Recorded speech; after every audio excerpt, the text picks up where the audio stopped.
Hello and welcome back to Let's Play Rogue Trader. Me, Bring It On. Let's get out of this mess. Cybermassive does not respond to nudges or commands. The lumens on its head are blinking with troubling agitation. Rummage through the scraps. A mountain of vegetable waste rises up ahead, next to which stands a rusty pitchfork. Your attention is drawn to something pale pink, half buried under the waste and looking suspiciously like a limb. Investigate the waste. You pull out the strange object from the pile. What emerges is a human forearm, crudely severed at the elbow. The horse behind you sniffs and cranes its neck. Take the arm. You pick up what used to be someone's arm. The horse looks at the dead fingers greedily. Are we sure it's a horse and not a llama? Pick up the pitchfork. This could be a decent weapon, if not for one problem. You lack the strength to pull it free from the earth. Step away from the heap. Slip back through the fence. Horse snorts restlessly behind you.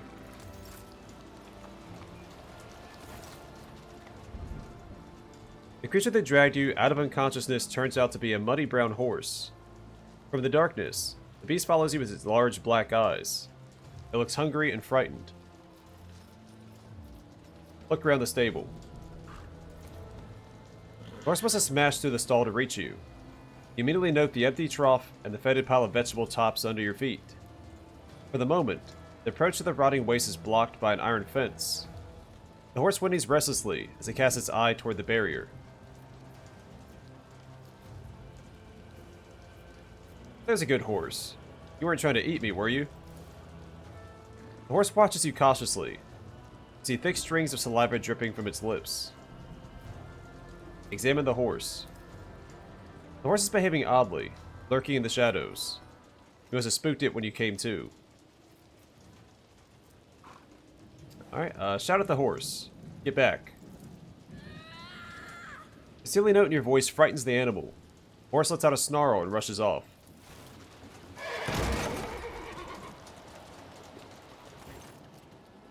I don't want to waste a perfectly good arm. Why would I throw it over the door? Sorting frantically, the horse hurtles toward the stable door and smashes straight through it. Oh. Didn't mean to strike that guy. The sight of the stable hand standing in the doorway portends nothing good for you. The man's face is savage, and glinting in his hand is a meat cleaver. Not so noisy anymore, are you, you little wench? I'll skin you alive, and I accidentally try to strike the stable hand. You try to hit him in the jaw, but miss your punch. Maeve is a lady in waiting, not a fighter. The man grabs your wrist. You see your new reflection in the blade of the cleaver. There is no way out. At least this foray into the life of Thessarian peasantry has been a short one. An abrupt metal clang rattles the stable. Something very heavy is coming your way at terrifying speed.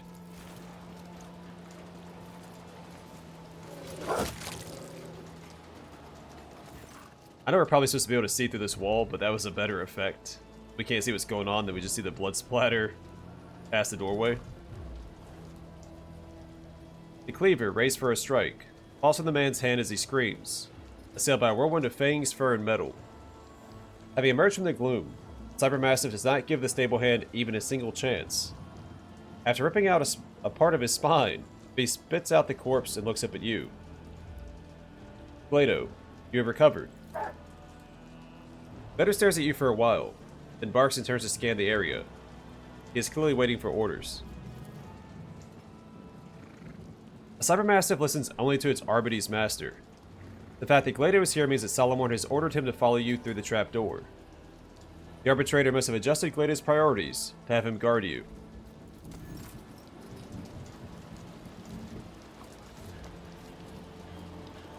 We're all sorts of messed up, aren't we?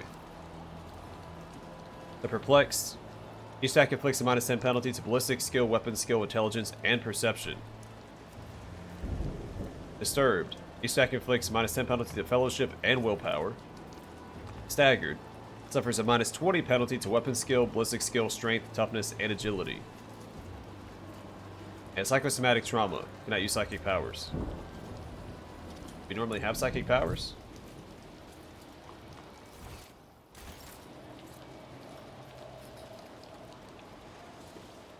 The enormous gate is locked fast. So we are down below. I was looking at this earlier. We were exploring up here prior.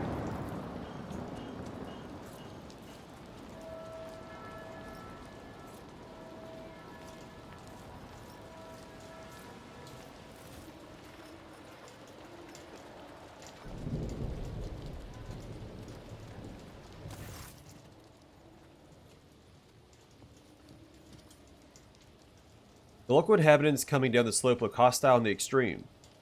The vilest of them is missing an eye, but he makes sure to keep his remaining one fixed on you. Hey, Poppet, where'd you get that dress? You know, my bride-to-be would love to wear a dress like that on her wedding day. Would you lend it to her?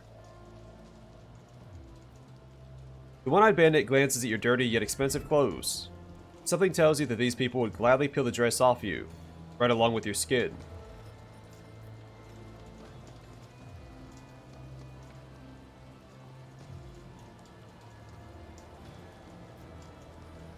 Of course I'll lend it to you. Right after I flay you where you stand, scum. Something in your gaze causes the bandit's smile to disappear. One of them whispers something to the leader. The one-eyed man clicks his tongue to mask his trepidation. Rocks, off with you. Putting down the mad makes more of a mess than it's worth. The bandits let you pass, having seemingly lost all interest in you.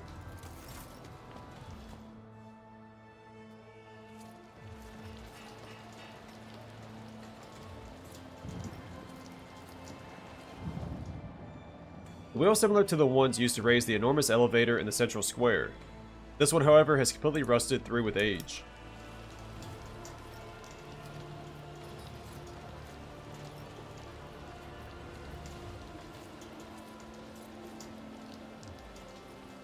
Look who's come down to join us. Got tired of never being hungry, did you?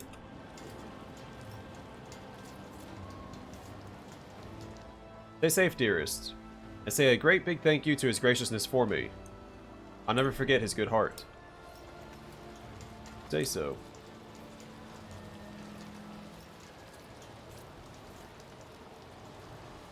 Where are they?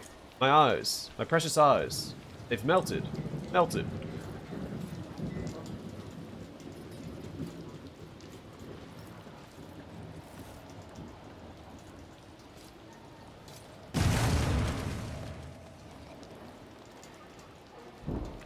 Flop your powdered face, you stupid girl. What if it fell on someone's head?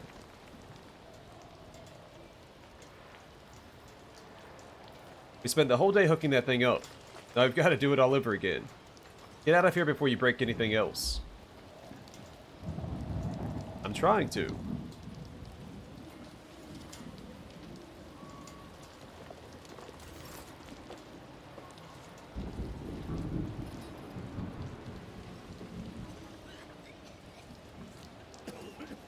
Maeve's coming. Maybe she's pinched a few lordly leftovers for us again. I feel sorry for the common sods, but if I step in to help, I get kicked out into the slums with them. Dear me, look at her, covered in dirt from head to foot. Did something happen? She doesn't belong in this bug-ridden place, poor soul.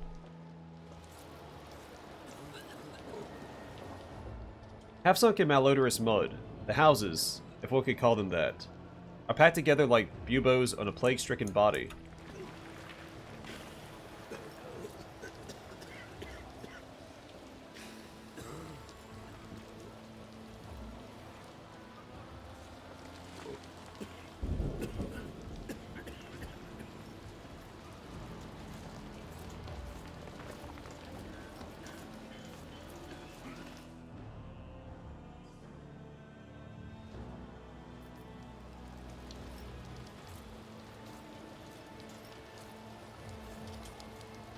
I guess this is broken again.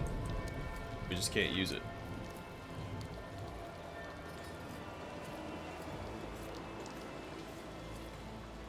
Useless swine. Can't even deliver a cartload of belongings without breaking something. Sorry, sir. The rain washed away the road. Had to drag it uphill.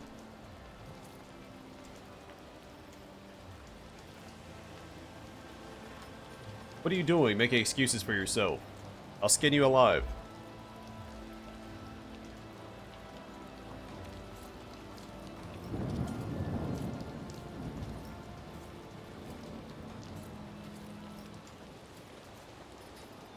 Let me get to the void ship.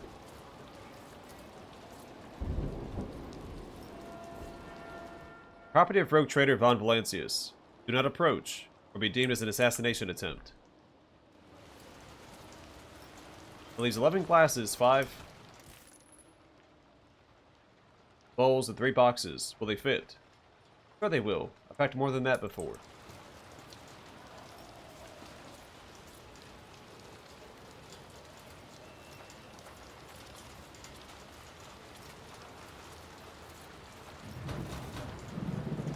What's that knocking? Maeve, is that you? Hold on, I'll get it.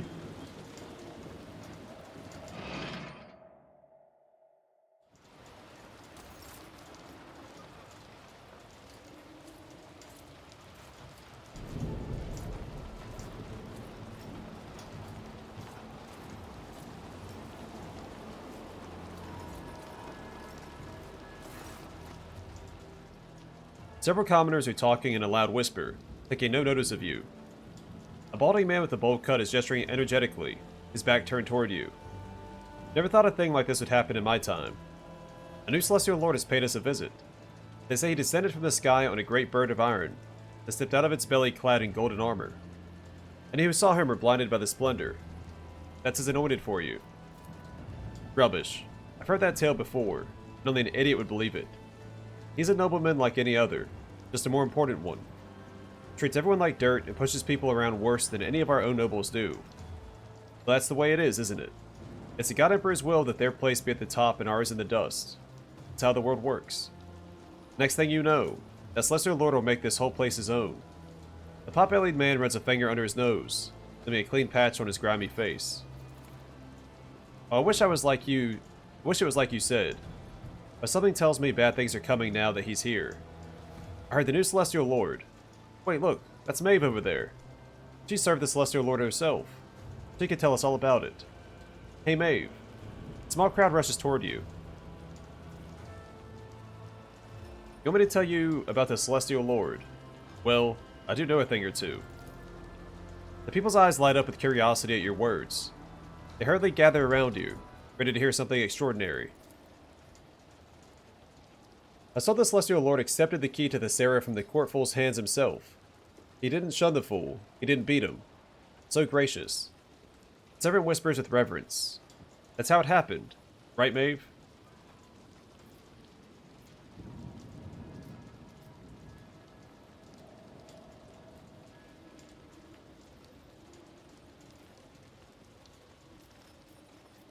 You people all feast on gossip, but I'm telling you, the Celestial Lord has never dirtied his hands with worldly affairs. No, I'm not going to say that. It's all true. I have nothing to add. The commoner who asked the question casts a triumphant eye over the others. The servant lowers his voice to a whisper. Have you heard about the mutant disaster? Everyone wanted to blame the commander or the executioner, but the Celestial Lord interfered and was merciful. It was like I'm telling it, wasn't it, Maeve?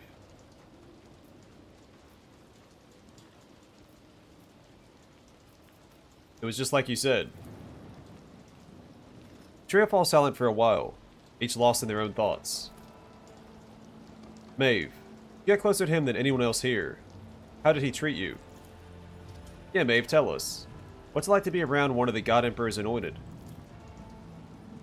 If it had been me there, I know I couldn't have said a word in his presence. You never know what to expect from someone of such rank. For all you know, you say the wrong thing, and he has your tongue ripped out, roasted, served to you on a plate. What's that look for? It's happened before. I wouldn't lie. The Celestial Lord was amicable and kind to me. The commoners mumble something, their disbelief clear on their faces. Just a quick glance, just to walk on the same ground as he stepped on. If we had rulers like that, we could all breathe more freely. Why can't they make mercy their new custom, instead of wearing those sewed-on faces? Oh, have you heard about Lord Grimley's new wife? The pot-bellied servant has the other two's attention now. They lean closer, losing interest in the previous topic, and you can no longer hear a word they're saying. But it appears the trio has forgotten about you completely.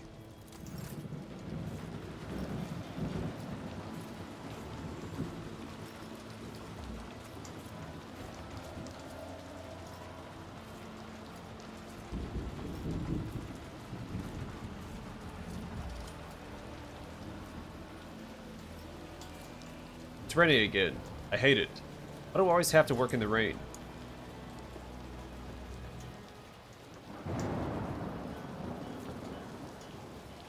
Some people are even less lucky. Did you hear the mutants got off their leash? Bad luck for the poor sods who are nearby.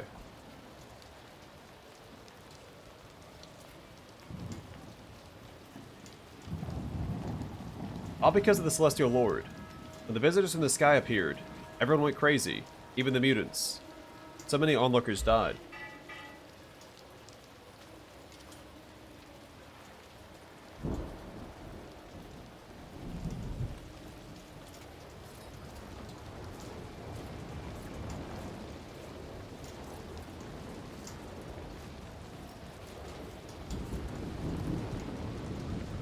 Wait, weren't they with me inside? I was wondering what happened to them. I guess it was just me and Solomorn.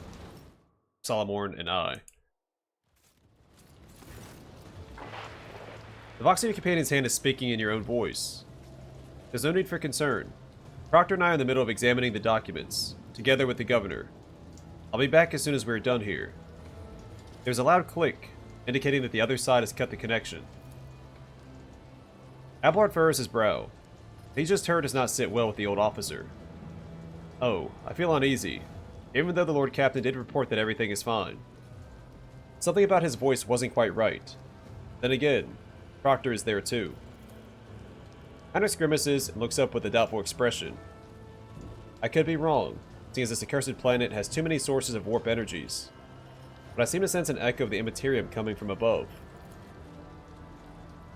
Kai Morag. Am I the only one who can hear the strange notes in the Elentok's voice? We must head to the top. Every moment spent away from the Dahlman is another defeat for me. As soon as you approach, everyone's attention shifts to you. For now, the reaction feels closer to pent-up irritation than outright hostility. At last I found you. I need your help. They take no notice of you at first, but after a moment, one by one, they turn their gazes to you. Silence falls over the street. My dear, were you not the one assigned to watch over the rogue trader? Heinrich's lip curls as he looks at you. Warp emanations, strong ones at that. Sorcery is at work before our very eyes. His fingers tighten on his weapon.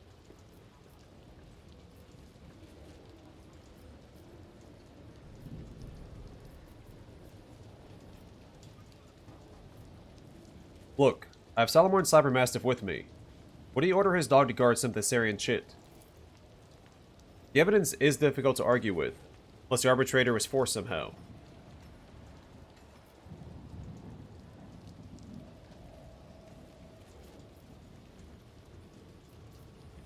I've fallen victim to profane sorcery. I need my body back. Heinrich frowns. She's not lying about the sorcery. There's a strange current of warp energy flowing from her, leading somewhere up there. Do not weep, child. I'll cut your thread quickly and painlessly before your soul succumbs to corruption. Alright, calm down, Cabela. We need to get upstairs. Just trust me on this. You'll find the rogue trader at the top. Tell the shuttle pilot to take us there. He won't listen to me. The suggestion to stop puzzling over your identity and start acting seems to have had an effect. At least, no one is arguing with you anymore.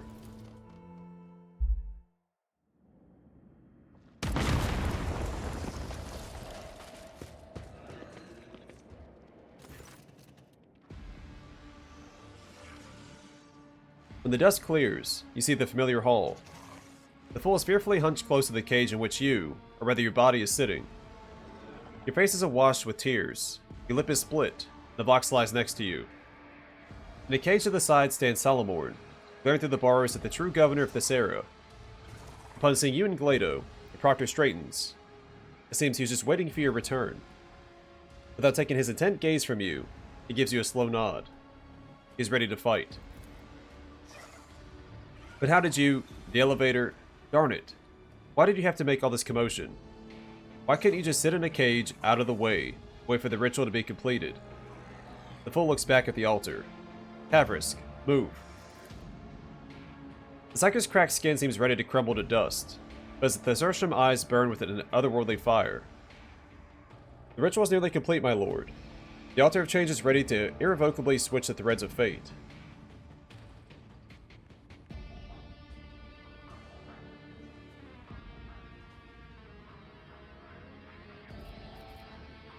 You have stolen something from me, Ruoldo.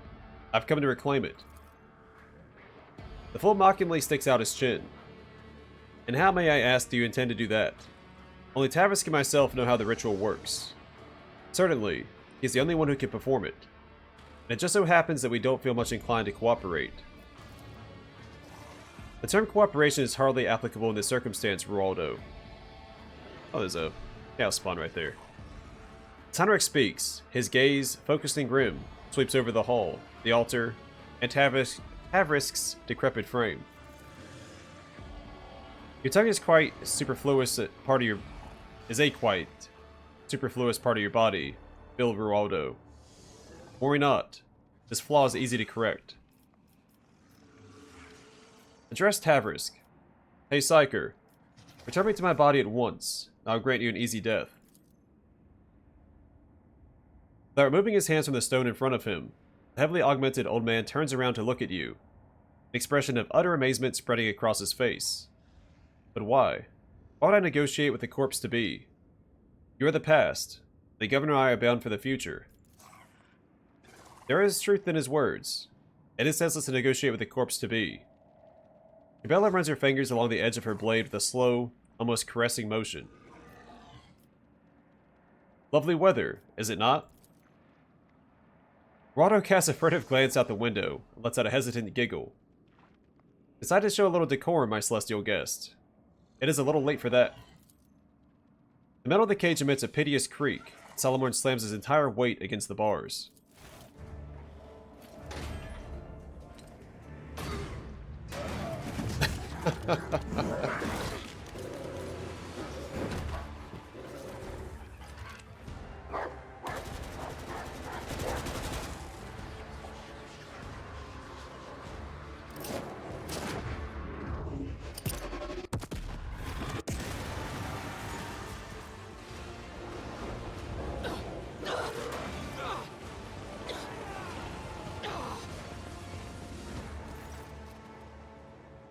You struggle to open your eyes.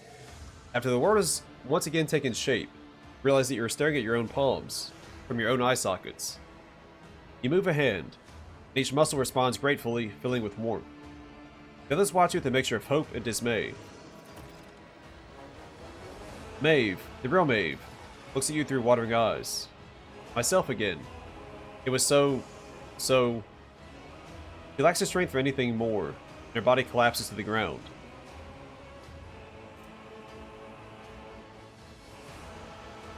I guess she lost that. Well done, Salamorn. How did you know that would work? I didn't. But the heretics were so obsessed with this lump of stone, I figured their sorcery would be ruined without it.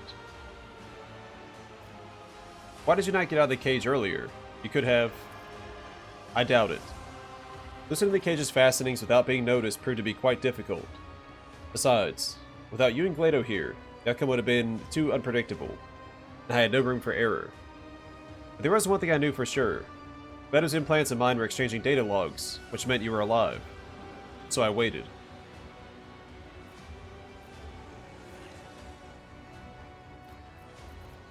Governor Ruoldo, for the crimes of stealing my body from me, practicing heresy, and all-around monstrousness, you are hereby sentenced to death. Attack. How dare you order anyone around in my own palace? Tavrisk, do it.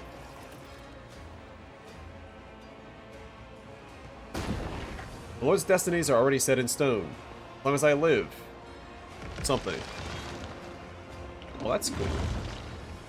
You will beg for mercy, but I will grant none. Stand your ground! As long as I live, you cannot destroy them. Blood-red sickle of the moon, will you grant me one last boon? Shadow whispered fair and true, death is coming after you.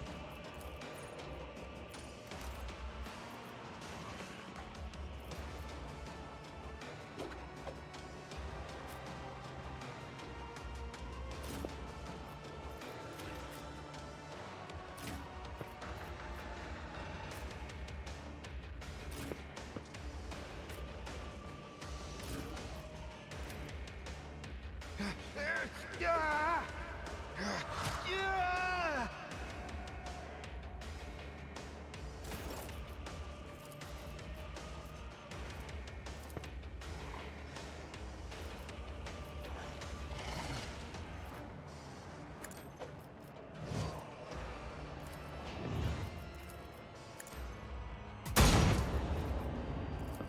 I am not your senior. Spawn of the highest favor. Stone Sentinel.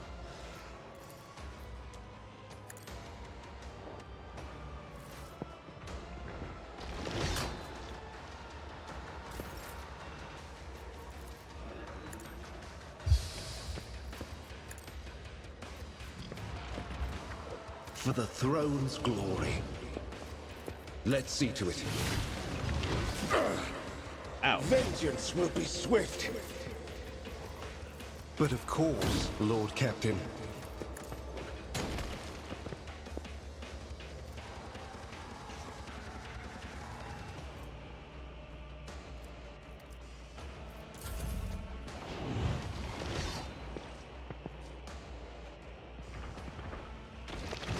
Brace yourself, Abelard.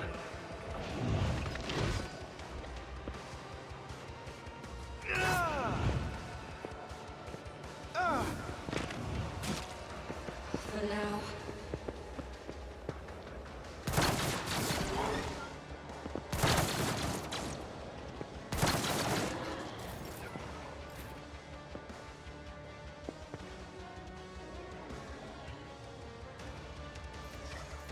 You know what? Let's I go bring up here. mercy Fire and some of this riffraff. retribution. Trust me. I shall not fail. Killing brings me no pleasure.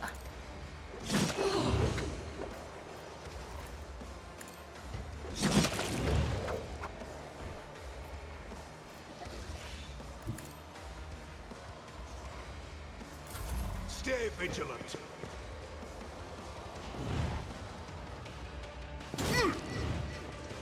I am your doom.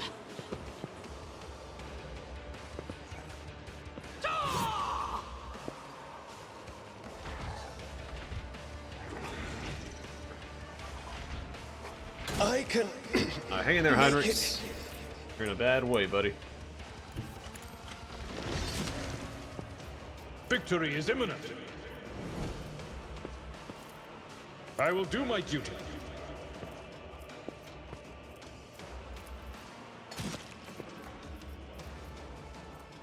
It will be done.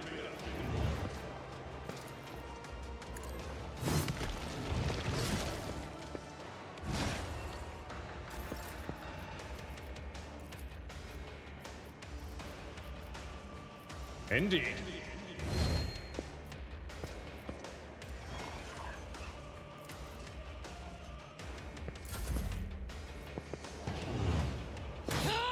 Success is the only outcome I accept.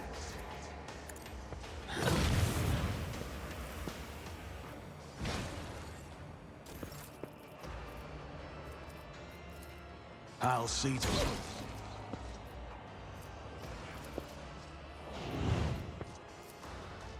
On it. Alright, main character can take that probably all day. The rest of my party's not doing this hot.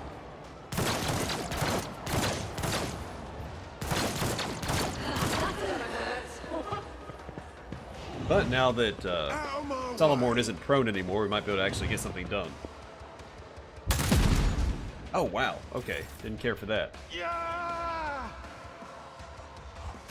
Pain and duty go hand in hand. The main character can tank melee attacks all day. Just need to tough it out.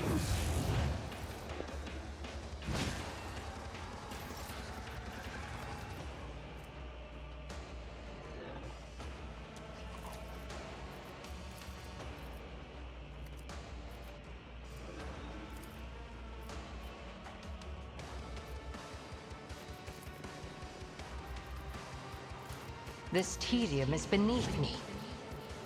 If it serves your cause.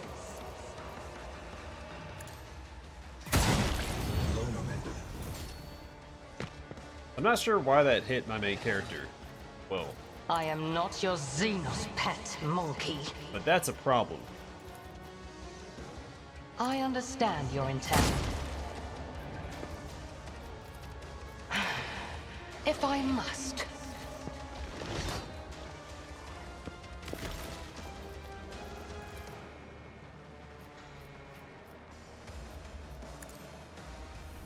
Low momentum.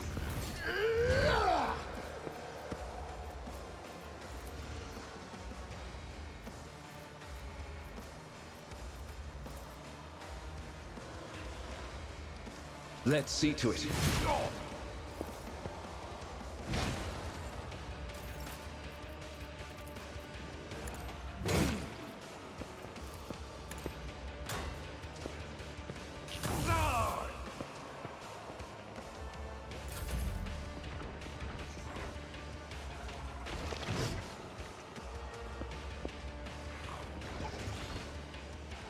Emperor, protect me!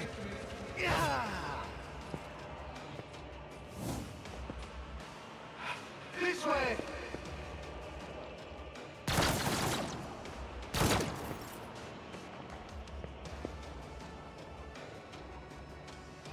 We've got a job to do, Glato. The order's clear. Understood. The hand of punishment takes its due. I'll take it as a priority.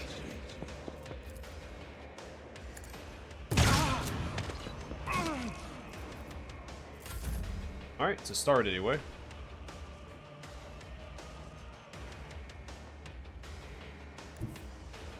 Death comes in silence.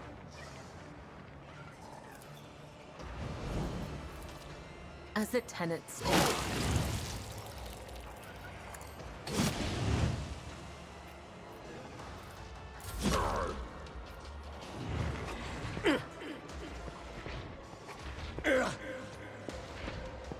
Hang in there, guys.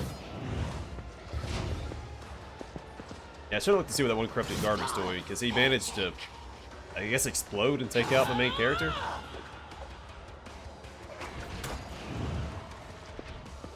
I won't die here. It will be done.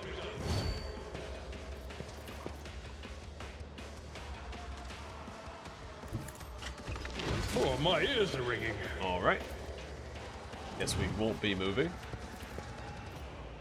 I will do my reduce to dust.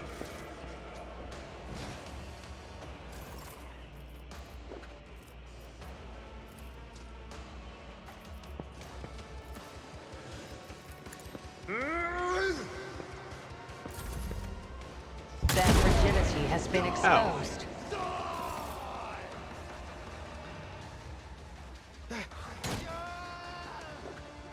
This way!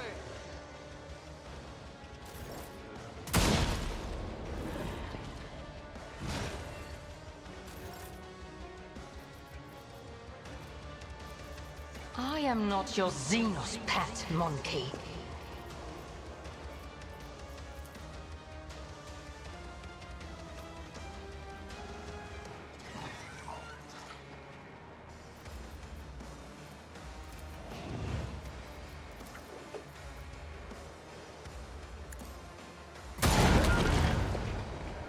I hate it when somebody breaks my playthings, you know, and so you will pay. I deal death with my hands. Trying to clear the battlefield a little bit.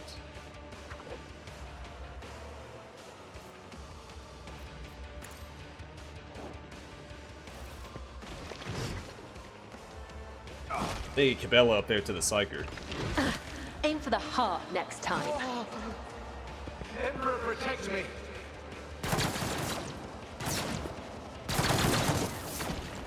They're practically useless, is what I'm gathering.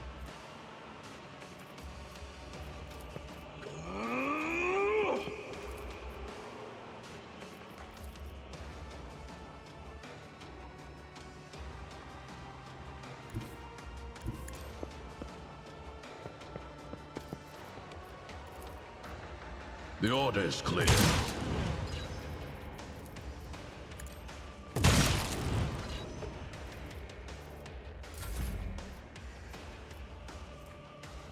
as honor ordains.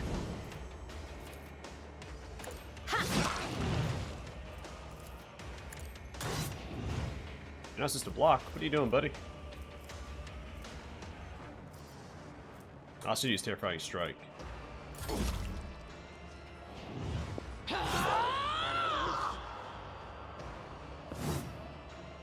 One less. Let's make it quick. There's a gap in our ranks. Alright, we need to look and see what this guy actually does. He's one-shotting all my characters at gunpoint. If this is my death, Too weak for this mission. Emperor, protect me.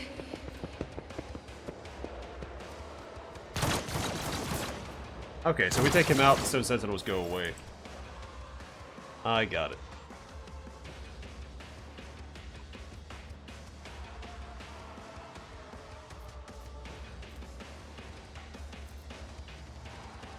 Mark the target.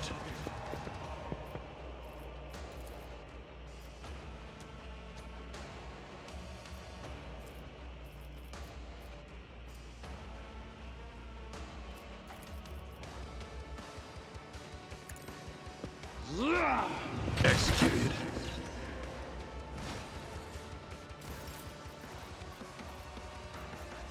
Understood.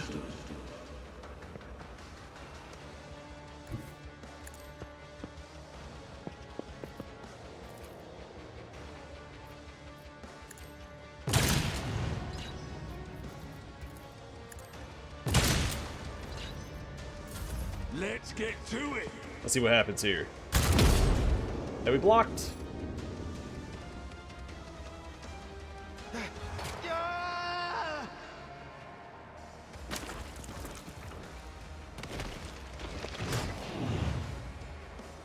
I'll do what it takes.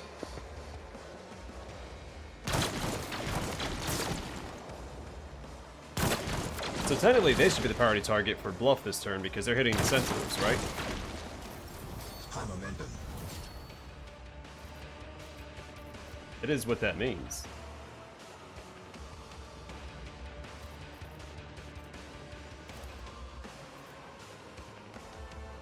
Free AP.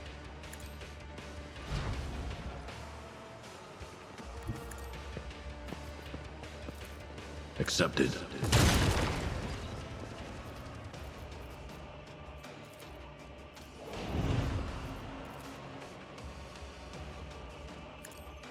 One less.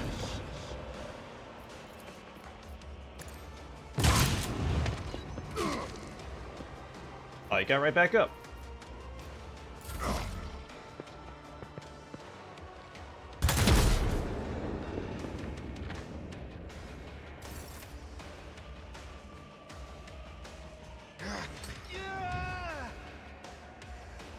For now.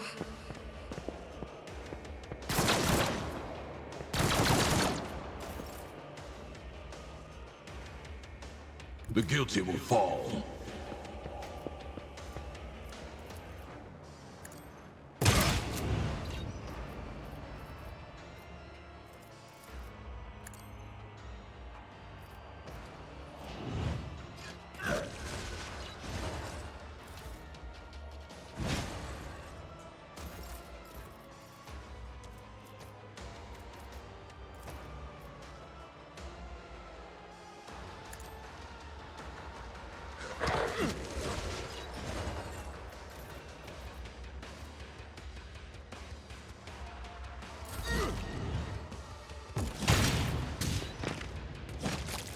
Hey, nice. Look out. I think someone might clutch this out. Your Which tactics is surprising, no have one else in my failed. party could block that guy.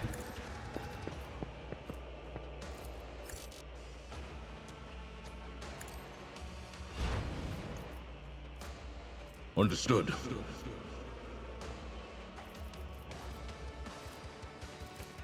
Let's test our skills, Glato.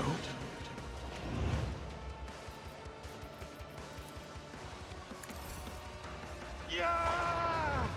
I'll do what it takes. But then Solomon managed to block 2 of Bluff's attacks. Now, the main character only went down because that one corrupted servant did something. There is a gap in our ranks. Hold the formation.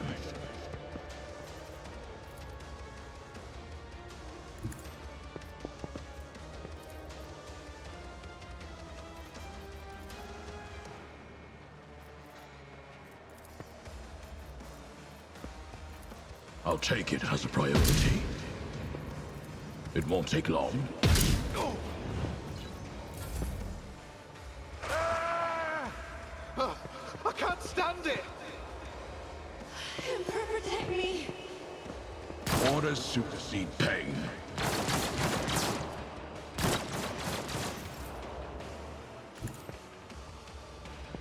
Over there.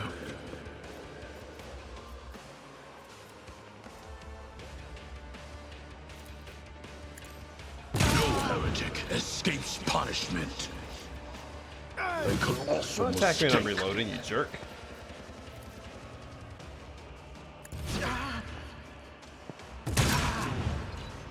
I've been given no Oh order man, it's to coming out of the die. wire. I can handle this.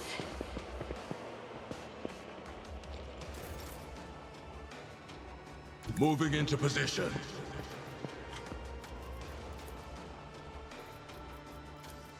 Accepted.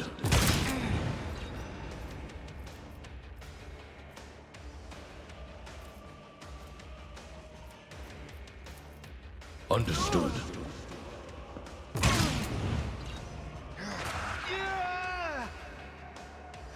Emperor, protect me. Holy moly macaroni.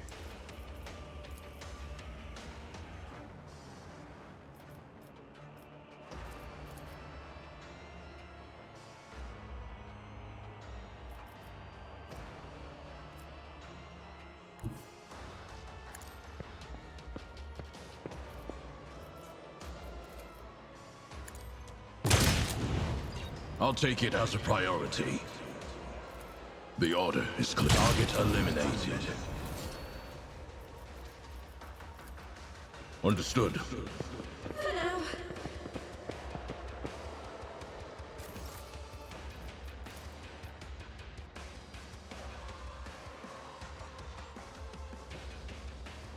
Now, how do I do this? I have 1 health left.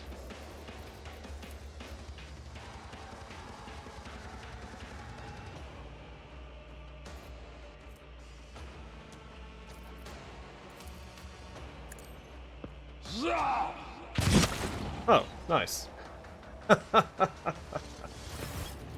Holy moly. In the ensuing silence, the gurgling snicker becomes clearly audible. 1, 2, 3, 4, 5. I see our guest is 2 alive. 5, 4, 3, 2, 1. Start the gutting. Start the fun. The ugly shambles that is Ruoldo's face dissolves into a semblance of a smile. Cease your inane mutterings. Open your mouth when you are asked a question.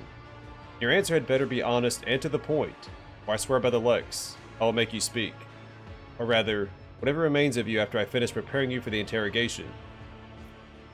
Are there any other victims of your ritual? That survived? No. And I didn't count the dead. The ritual is a complex one to perform, so it took Tavrisk and me a long time to calibrate it.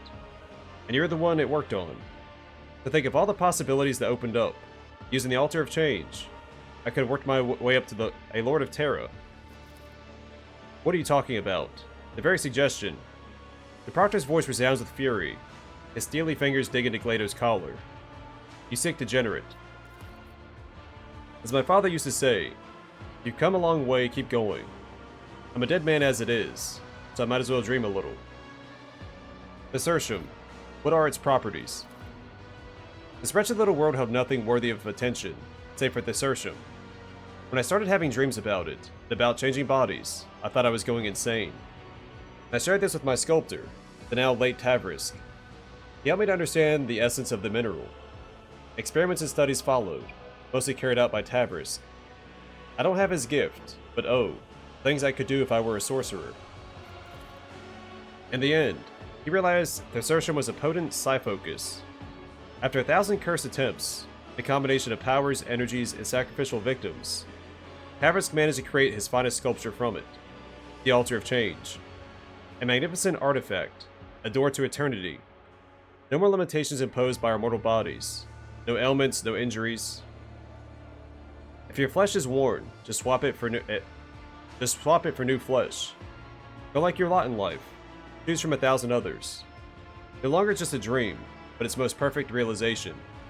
Immortality in stone. What a monstrously twisted notion of eternity. What was the point of that whole masquerade with the fake governor? A governor attracts too much attention, and I wanted my hands to stay untied. So I offered my court full a fair bargain. He would become me, ruling the planet, living the good life, getting whatever he wanted, while I'd be out there, flying toward the stars. We traded faces, clothes, and lives. Because I had gotten the local nobles into the habit of sewing other people's mugs on their heads, the switch went unnoticed. The switch was only the first part of the deal. Naturally, I didn't mention the second part, the removal of witnesses. If someone's going to turn against you the moment there's a knife at his beloved sister's throat, you can't afford to keep him alive. Ruoldo casts a hateful glance in Maeve's direction. I want to talk about your plan. What was your goal here, Ruoldo? The plan was simple and elegant. The Sarah starts underpaying its tithe. The Arbites swallow the bait and send their messengers here. That's when I spring my trap. I change it to the body of the arbitrator or proctor who lands here, pack up the altar, board the Arbites ship, and wave goodbye to this ball of dirt swinging in the void. A rogue trader would have been even better, but greed has a way of spoiling a good game of regicide. The plan has not changed, Villa Ruoldo. The Undying One has whispered your name, and execution of his will is nigh.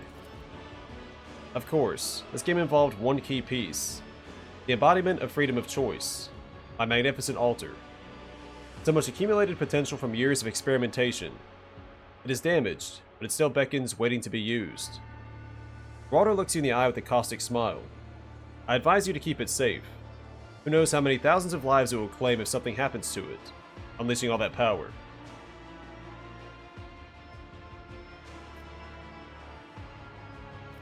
The verdict, Solomon. I'll execute him myself.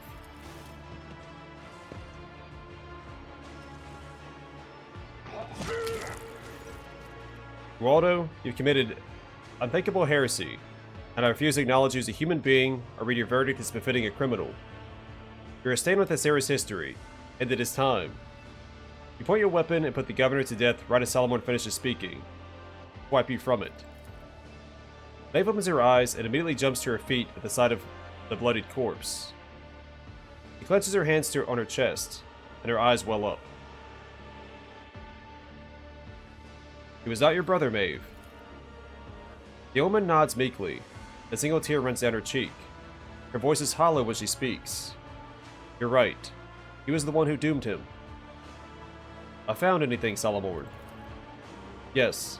The data slate with the shipment chronicled they spent so much time vainly searching for. According to the records, the tithe period is 1 Terran decade, the quota prescribed is 1,000 cargo units. The governor withheld 100 units from each of the 5 most recent shipments. That means this world has no actual difficulty regularly supplying its tribute. We can consider that matter settled. Deciding what to do with the Thesaurus is far more important. It is a resource we cannot afford to ignore. Solomon looks you straight in the eye. I propose destroying all the Thesaurus already mined, as well as its deposits. Allowing an abomination like that to exist is against the Lex. As for assessing the degree of Thesaurus corruption and deciding its fate, the law prescribes leaving this to the judgment of the world's owners, that is, the Administratum. Agreed. Anything even remotely connected to the heresy that was committed here must be destroyed down to the last fragment, and to the last participant. Dare I remind you, Lord Captain, that no one besides you has any knowledge of this mineral's properties. If it is left here, no one will find out. But a crafty way to paint me as a mindless henchman. Let me also remind you that I report directly to the Marshal, and my reports are thorough.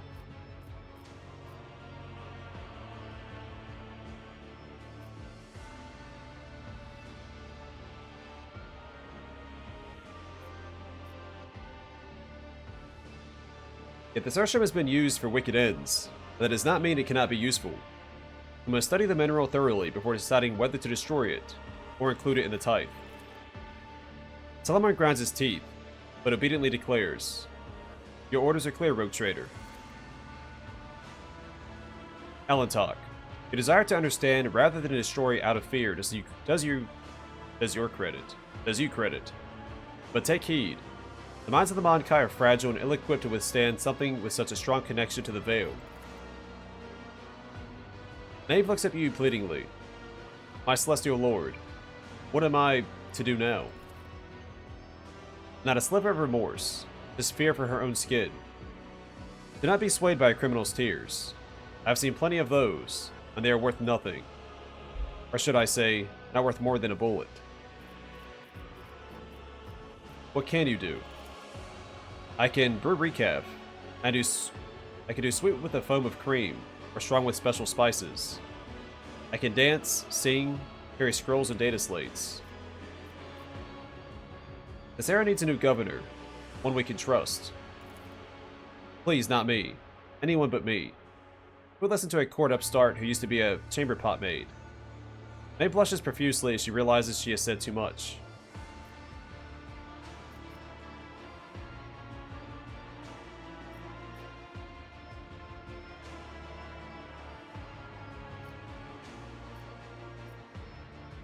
That's not a bad idea. It also keeps a target off her back. Relax. You serve whatever governor I appoint from among people whose loyalty I can trust. You report their every movement to me. As you wish, my celestial lord. This era's fate is decided. There's no point in staying here any longer. The heretic mentioned that destroying the altar would risk deaths among the local population. Whether he was lying or trying to manipulate us is irrelevant. The abomination must be destroyed. As for any casualties, the Emperor will know his own.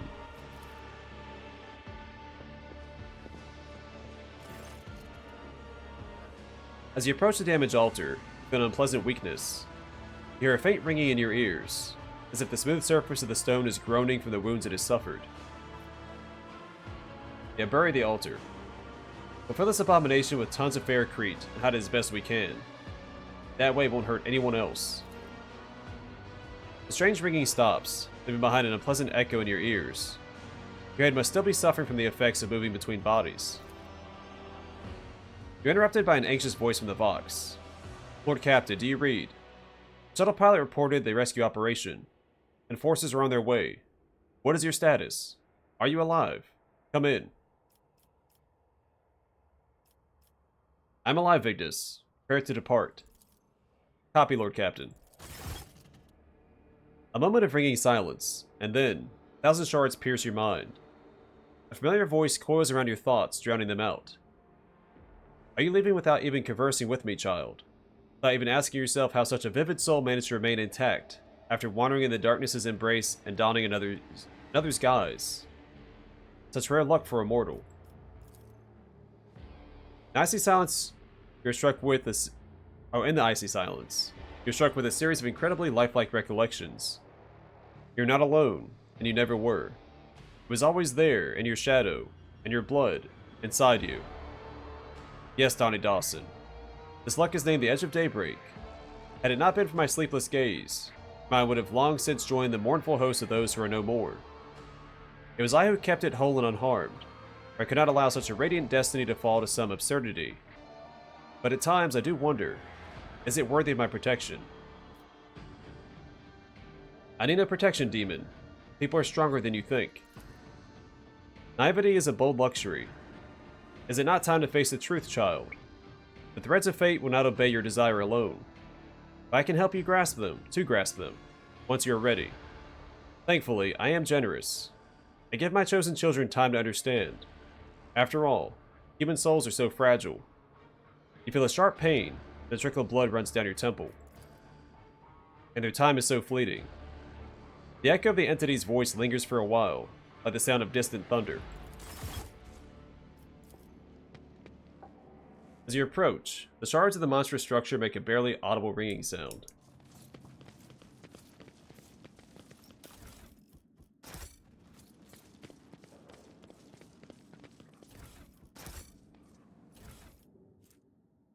Biomancer's Staff. I don't think that does anything new. Siphon Life.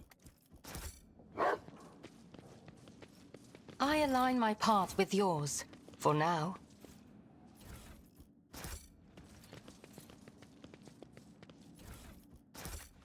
Always keep your eye on the prize. Cruel Fate. This weapon gains plus 75% over penetration. Whenever the wielder scores a critical hit, they regain 1 AP. And a Heavy Maul. The wielder has a shield equipped. Whenever they hit the target with this maul, they immediately make a shield bash against that target. If it hits, the target must pass a toughness resistance test with a plus 20 bonus or become stunned for 1 round. That's an upgrade to what we currently have, right? Does less damage. I like the Bloody Sacrament. I guess we can do both.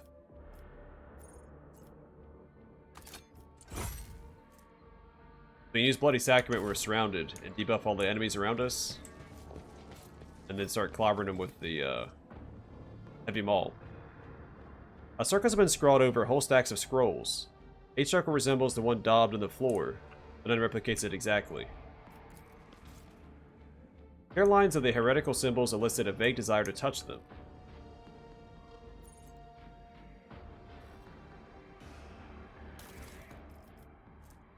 A great sword. That. I always keep my options open.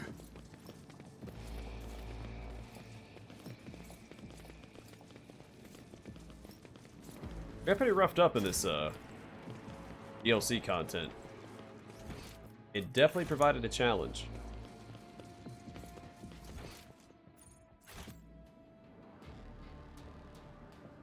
I know how to take risks.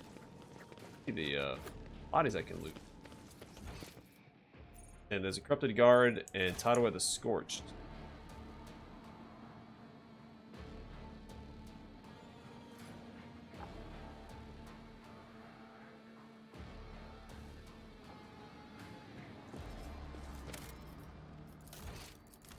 See if reloading it causes those bodies to pop up.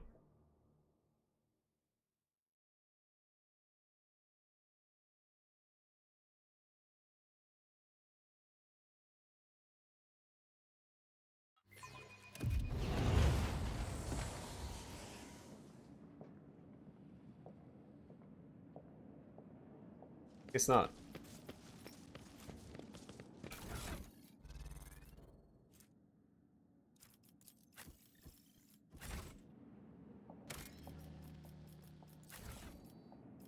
Information's all messed up.